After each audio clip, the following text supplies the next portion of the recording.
Ito yung napakatagal na bahay ng lula ko mga guys. So ilang dekada na to. Hanggang ngayon nandito pa rin to. Papasukin natin sa loob. Dito kami nakatira ngayon mga idol. Ito yung kusina. Kusina. May dalawang kwarto. Yan, may dalawang kwarto. Napaka matagal na tong bahay na to. Saka dilim-dilim. Ayan yung exit palabas. Tingnan natin yung kwarto doon sa loob. Yung mga gamit namin dito namin nilagay. Dos indanas to mga idol. Yan, madilim. Karaan na ganing balaya, karaan dugay na gani. Napana na sa likod. Tulang taon rin sa gawas. Ano yung mga kwarto dre mga idol.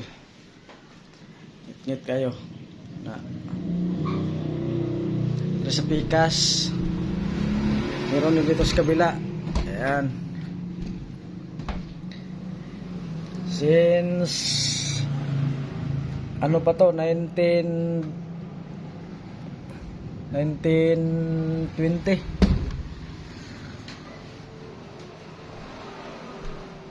Sa labas.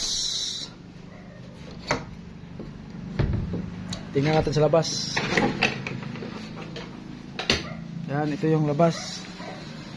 Dito ako sa pangalawang palapag. Madaming kwarto dyan sa sa loob.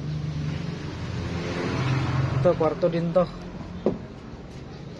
Yan, kwarto. Madaming kwarto dyan. Wala nang nakatira ngayon. Sa laki ng bahay, kami na lang nakatira. Kasi galing kami sa Manila, umuwi kami, wala kaming maupahan, kaya dito muna kami.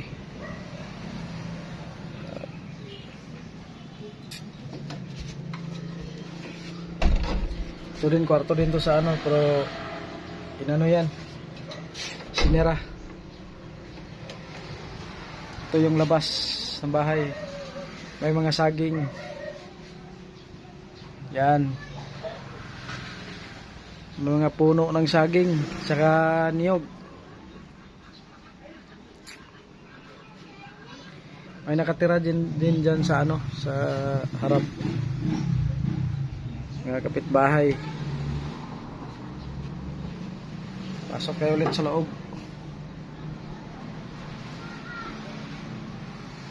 Malaking bahay.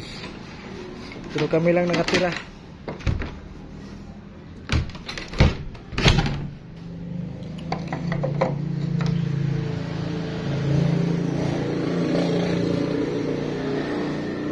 Yan. Mga karaan nga balay ni mo ni mga karaan nga balay. Nga mo ang aming mga plato diyan, ang lagay sa nilapag lang namin. Dito kami magsasaing.